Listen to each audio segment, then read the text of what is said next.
All right, so we just went over some of the basic anatomy of the liver and the gallbladder. So let's look at the physiology of the liver. I've mentioned several times that the liver has this life-giving capacity. That's why it's called the liver, to live. In German, it's die Leber, that which makes us live. And what its real action is to constantly provide the buildup of proteins and sugars and whatnot, and all these activities that require chemical reduction, and that's the addition of electrons. So we can say it's like a big battery that's charging everything up in the body.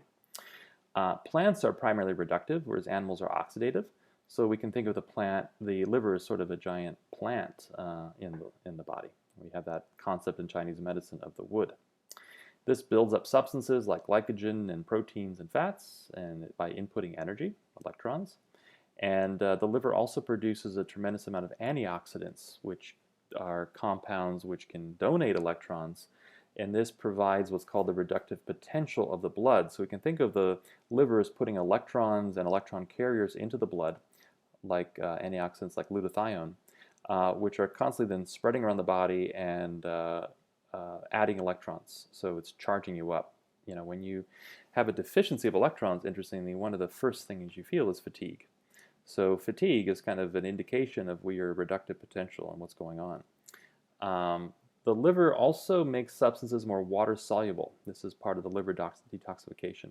So we can think of taking substances which are sort of dead in a mineralized state, for instance, and raising them up to the level where now they can be part of water in the watery processes. So the liver's trying to make things more water soluble. Again, we can think of this tremendous relationship between the plant and water and the liver's activity here. So in general, we can think of the reduction as an anabolic, life-giving process. It requires energy and warmth. And this is the liver. In ancient language, this used to be called the Jupiter process. And then oxidation is more the giving off of warmth and heat, more related to animal metabolism. This is more related to what's going on in the gallbladder, as we'll see, gallbladder process. And then this is what the ancients called the Mars process. In Chinese medicine, this is wood and fire. Okay, so those are the two major processes here. Let me cancel this out here. Sorry about this. We'll load this back up again. All right, and let me get full screen there. Okay. All right, so if we kind of do an overview of all the different liver processes here, we see the liver is involved in all of these different activities. So it's a major organ of carbohydrate metabolism. And the major processes involved in carbohydrate metabolism, which I'll be reviewing here, include glycogenesis, formation of glycogen, converting galactose and fructose, two of your three major monosaccharides, into glucose. That happens in the liver. Gluconeogenesis, which is the making of new glucose from proteins or glycerol. I'll look at that. And then, or lactic acid. And then glycogenolysis, which is the breakdown of glycogen into glucose. So those are three activities which the liver focuses on in carbohydrate metabolism. In lipid metabolism, the liver is involved in lipoprotein synthesis. Remember, the lipoproteins carry things like cholesterol and triglycerides around. The liver also makes cholesterol. This is where the majority of your cholesterol is made, is in the liver. Triglycerides are also formed in the liver, and so these are made from the free fatty acids that have come in, but also synthesize what we call de novo. We can actually make fatty acids in the liver, and they're packaged as triglycerides. And then they go into the lipoproteins and spread out through systemic circulation. The liver also makes phospholipids, and not phospholipids. And then the liver can actually break down fats. Now this can happen in other places as well, but the liver can break down fats into energy, and this is called beta oxidation of fatty acids. In the case of protein metabolism, the liver can first of all synthesize plasma proteins, but also can help detox. It's involved in the detox of proteins and making of urea. I'll review that. Also involved in making coagulation factors, and then It's able to translate one amino acid into another and then deaminate amino acids. This is part of the detox of amino acids. So that's all involved in protein metabolism. Liver can store vitamins, A and D in particular, sometimes giving up to a 6-month supply of those vitamins. Iron is stored a lot in the liver, so is copper and vitamin B12. With detox, we'll talk about what's called phase 1 and phase 2 detox. And what you need to know about detox is it's actually not a catabolic or breakdown process of toxins or hormones. It's actually an anabolic process where the liver adds chemical groups onto the molecule to make it more water soluble. And so it goes through 2 different steps. In phase 1, we use what are called the cytochrome P450 enzymes, phase 2 conjugation enzymes. The liver is involved in bile formation. And remember, that's involving the breakdown of hemoglobin, creation of bile pigments, and synthesis of bile salts. It's also the site of blood cell formation in the first trimester fetus. Again, by week 32, 7th month, this is taken over by the bone marrow. And then it's involved in immune function with the Kupffer cells. There's many, many other functions I haven't put on this list because they're kind of more not as significant, but they're more minor. But here, this gives you an overview of the major activities. Again, there's this really strong connection with the water organism. And of course, in the Western traditions, this is called the etheric body. We can think of the Chinese Po as having a relationship to the water body. So it's like the liver's like a giant sponge. It's very soft. Remember, it's very pliable, sort of structured by the surrounding organs and the diaphragm. It's very susceptible to rupture, like after trauma, auto accidents, and so forth. And this can create a considerable hemorrhage, which might require surgical resection of a segment or a lobe of the liver. There's no separation of fluids in the liver, unlike other organs, where the venous, lymph, and arterial blood all mix together in that liver lobule. In other organs, like the kidneys, you see a very clear separation between the venous and arterial blood. In hepatocytes, the liver cells are very rich in protein, and this helps to absorb water into a gel. So just like cytoplasm everywhere, the water exists as a gel or colloid. And this is very important in the sense that we now realize that colloid can convey information, can donate electrons, can become charged up like a battery, and so on and so forth. The liver also is an organizer of the body's water, and that's through albumin. Remember, albumin is a plasma protein made in the liver, stays inside your blood vessels because the capillaries in most tissues don't allow it to leak out. And there's relatively less albumin out here. So as a result of that, this is a semi-permeable membrane. It's not permeable to albumin, but it's permeable to water. Water is going to move via osmosis back into the vasculature. So by adjusting the amount of albumin, the liver can adjust how much water is out here in these peripheral spaces. Pretty amazing how the liver does that. And you see in liver conditions like liver cirrhosis, where you don't make enough albumin, all the water just leaks out, and you get conditions like ascites, where you have the fluid building up in the abdominal, in the peritoneal space, or significant peripheral edema. So that we can think of the liver as an organizer of the body's water in that way.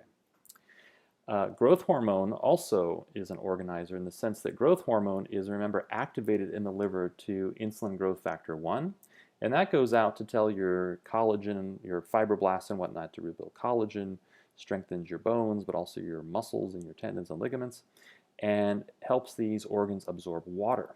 So again, there's a watery activity involved here with growth hormone. Liver inactivates antidiuretic hormone, aldosterone, and glucocorticoids. So this also helps to regulate water balance. Remember, these are your major hormones, these first two in particular, major 2 hormones on water balance. And then edema is a pretty characteristic feature of hepatocellular disease. Okay, so that's major activity here with the liver and the water. So these next slides kind of just review the physiology on the glucose, on proteins and fats. So I'm going to review it. This is a lot of basic biochemistry, so it may be just review for you. For some people it might be new, so you might want to spend a little extra time reviewing these slides. So let's start here in this green box to the left. So dietary carbohydrates will come in from so in the form of either monosaccharides, glucose, fructose, and galactose, come in through the portal vein from digestion, and they're going to get dumped into the space of Dis, and they're going to enter the liver cells under the influence of insulin and a glucose transporter. So all of these, all of these will enter into the liver cell. Once they're inside the liver cell, there's an enzyme called glucokinase, which phosphorylates the glucose. So I'm just going to follow glucose here. I'm not going to look at fructose and galactose. They have sort of separate pathways, but they're going to be converted into glucose, and then the rest of this will apply. But let's look at glucose. It's going to get phosphorylated by an enzyme glucose 6-phosphate. And this is a phosphate group right here. This is the glucose moiety. And once it's phosphorylated, the glucose is trapped inside the liver cell. It can't leave unless you take the phosphate group off. So we'll look at that later. So once inside the cell, several different things can happen. One is the liver can say, well, you actually need more blood sugar, so I'm going to take the phosphate group off and put the glucose into the blood so it can feed glucose to the blood. So that's one possibility. But in normal circumstances, your blood glucose is adequate. You got enough circulating around there. And so you might have overflow, not enough glucose. And so one thing the liver can do is it can store the glucose up in the form of glycogen. Glycogen is a giant molecule made of glucose, highly branched glucose monomers, connected via glycosidic bonds. And you get this giant molecule stabilized by a central core protein that looks like this. And the importance of having these branches is that when you need glucose immediately again, you can very easily, enzymes can go to work and start breaking down, amylases can start breaking down all of the glycogen and release the individual glucose moieties.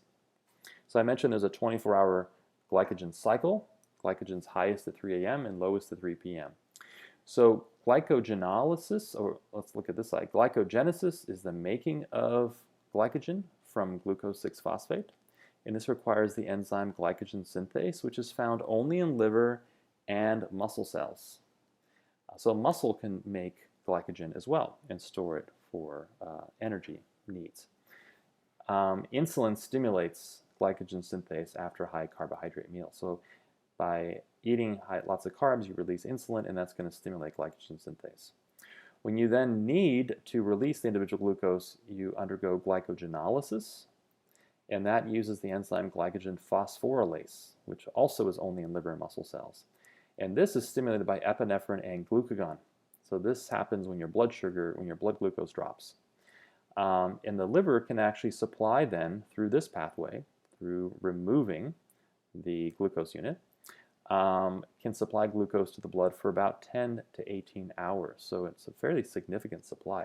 So people that go, 4 hours after eating and they're really shaky and they get hypoglycemic, there's a problem here of glycogen buildup and release. So that's often a liver problem. Again, if the liver's got a lot of fat in it, it's not going to be able to do this. Or if there's some other activity inhibiting these enzymes, or insulin and or epinephrine or glucagon. If you're constantly in a fight or flight mode, it's going to essentially encourage the right side here, and you're not going to store up enough glycogen. And this can then result in problems where you might wake up many hours after eating. If you eat your dinner at 7 o'clock or 6 o'clock, you go maybe 6, 7, 8 hours, and now suddenly your blood sugar falls to the point where the body has to immediately raise the blood sugar, and it's going to do that by secreting epinephrine. And epinephrine will have other effects here that I'll talk about shortly. But basically, this could indicate, if you're waking up at that classic liver time, 2 and 3 in the morning, that this could be a problem of inadequate glycogen storage. Okay, so that's glycogenolysis, the breakdown of glycogen into glucose 6-phosphate, which can then release glucose into the blood. So that's what happens with excess glucose. The liver can also needs energy, so it can immediately break the glucose down via a process called glycolysis into pyruvate. I think you're all probably familiar with glycolysis, hopefully, from your basic training before school. So glycolysis really is the breakdown of glucose. It occurs in all cells, not just liver cells. So this is not characteristic of the liver per se. And there's 10 enzymatic steps that can go through an aerobic pathway, where you form pyruvate, or an anaerobic pathway where you form lactic acid. When you form lactic acid, you can make essentially 2 molecules of ATP per each glucose molecule. However, when you go the aerobic pathway, the pyruvates, basically, you can get 2 pyruvates for each glucose. The pyruvate can enter into mitochondria, where it's converted into this very important molecule, acetyl-CoA. And acetyl-CoA then can enter what's called the Tca cycle or Krebs cycle, and then the electron transport chain and the mitochondria, and this makes ATP. So if you do it this way, and this requires oxygen at these lower stages, you can make 36 to 38 molecules of ATP for each molecule of glucose. So there's an important difference between those two. All of these, again, this happens in mitochondria. In the liver, excess acetyl-CoA can be used to synthesize fatty acids and ketone bodies. So if you have a lot of acetyl-CoA, you can actually make fats as well as these ketone bodies. I'll talk about those in a little bit. All right, so that's the process of glycolysis. That's just to make energy. Now, there's another process where if you are low in blood sugar, you don't have enough glucose coming in from the diet, or the glycogen is not adequate to supply this, you can make new glucose via a process called gluconeogenesis. And this requires energy, so it's energy intensive. It requires 6 ATP molecules. And you can derive it from either glycerol, this is from the backbone of triglycerides, some amino acids, or lactate from lactic acid in muscle cells. So the muscle cells create, under high stress situations, you're running a lot, the muscle cells actually become anaerobic and they create lactate. This gets inside the muscle cell. The muscles can't actually convert lactate back to glucose, but the lactic acid or lactate can leave the muscle cell, enter the blood, go back to the liver, and then it's converted back into glucose via gluconeogenesis. And this is called the Cory Cycle. So this is the reverse process in a way. It's a slightly different side pathway, so the arrows here can be a little misleading coming from pyruvate. So it's coming from these 3 substrates, but they can lead back to glucose. So this happens only in the liver and to a small degree in the kidney under extreme circumstances. Now, one thing I should mention is I said that muscle cells also can make glycogen. The difference between liver and muscle cells is that muscle cells can only break down the glycogen into glucose and use that glucose internally. They cannot dephosphorylate the glucose to release it into the blood. Liver cells can, so the liver can supply your blood with glucose. So that's the major difference between muscle and liver in the case of glycogen. Okay, so you might want to review those 4 processes. So glycogenesis, glycogenolysis, glycolysis, and gluconeogenesis. Now with lipids, it's somewhat similar. So let's start with fatty acids coming into the liver. So we'll start just with dietary fatty acids for 16 carbon fatty acids. So a couple things can happen. One is through lipogenesis, you can make triglycerides, and this is going to occur in liver and adipose. So we make triglycerides. Remember, a triglyceride is 3 fatty acids connected to a glycerol backbone. I just talked about glycerol as a potential source for gluconeogenesis. These triglycerides, couple of different fates can happen. One is they can be packaged into lipoproteins, and the one made in the liver here that packages the triglycerides is VLDL, very low density lipoprotein. So you get a core of lipids with an outer core of phospholipids. And this leaves the liver and circulates around the body and then dumps triglycerides mostly in adipose tissue. Some of it, though, can remain in the liver, and this is that condition I talked about, fatty liver. So here is normal liver. You see the hepatic plates, little sinusoids and hepatocytes. Notice here in fatty liver, all the inner space of hepatocytes are taken up by fat blobs, and the nuclei are pressed off to the side. And so basically, this is going to be a very low-functioning liver. All those different enzymes managing proteins and fats and carbohydrates and detox enzymes are going to be compromised here. So that's creating triglyceride synthesis. Now, another possibility is you can remove the fatty acids in the liver from the triglycerides once they're made and then reuse them. So that's called hydrolysis of triglycerides, but that's not unique to the liver. That can happen in any tissue.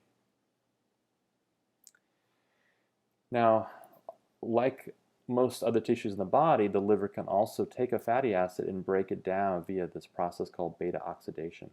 So most tissues can do this. And this happens in mitochondria and releases carbon dioxide and energy, some ATP. And this is stimulated by epi and glucagon.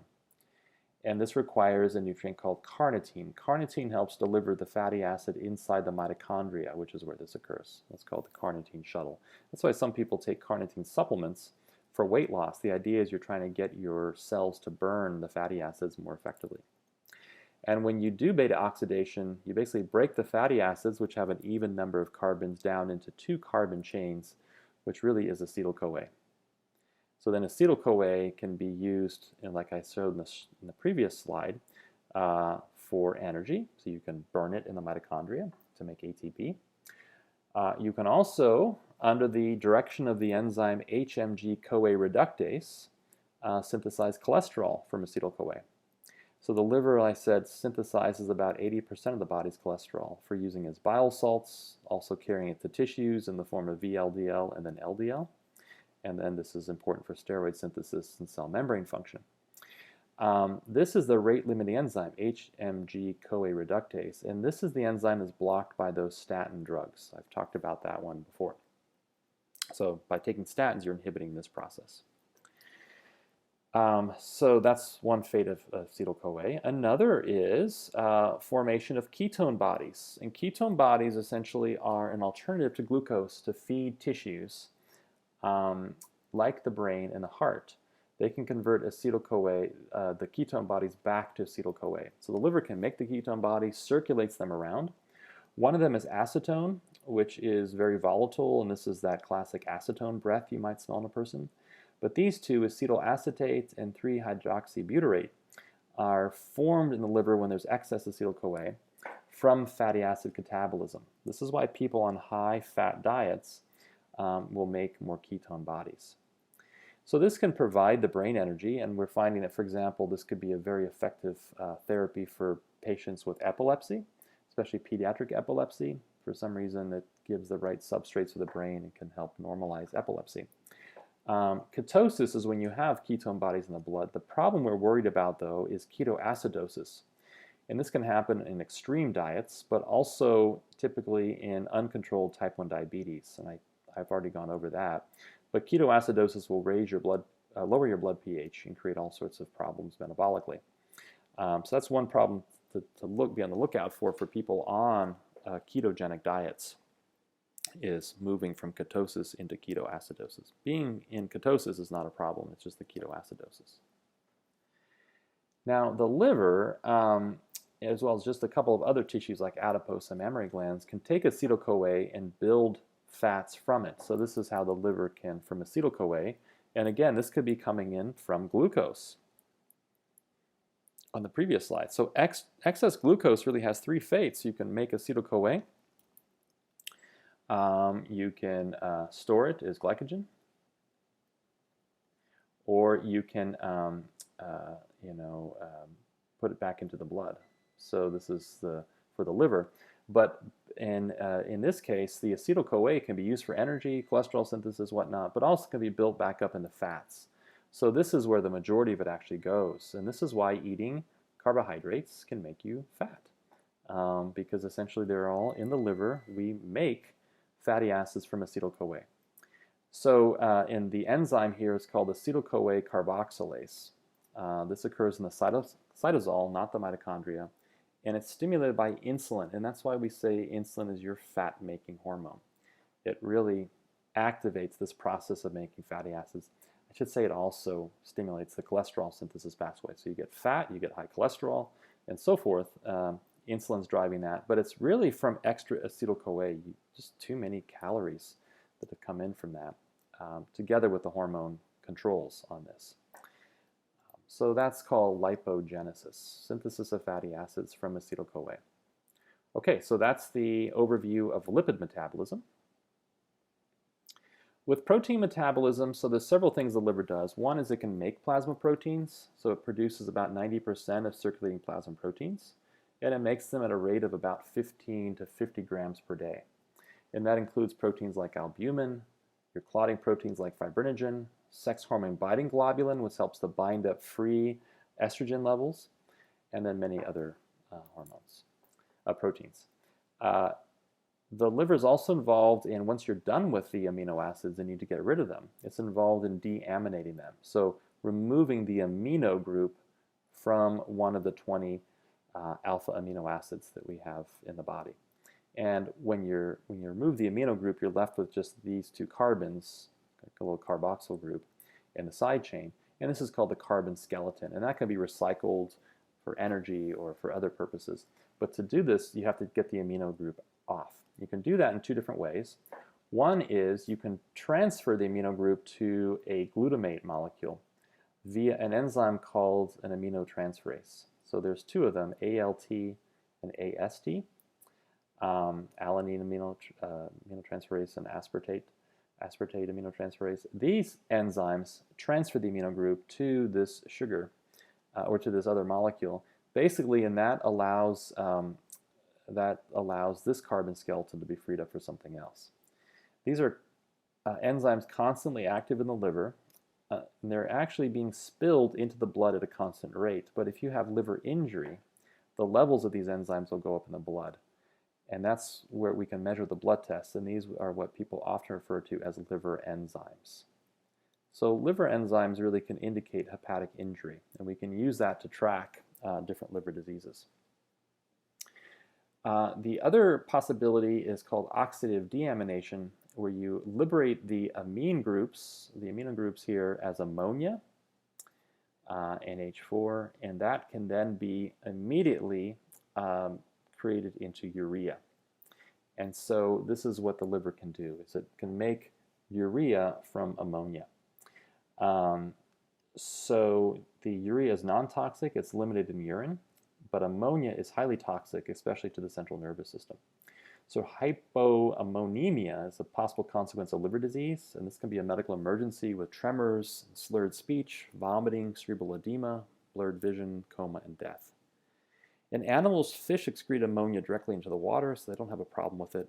Birds synthesize uric acid, which is mixed with their stool, and then mammals and humans synthesize urea.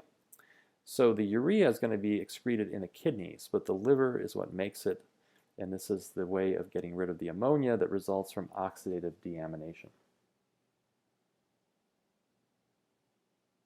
Okay, I'm going to stop the video here, and so that's reviewing the liver's roles in glucose, fatty acid, and protein metabolism.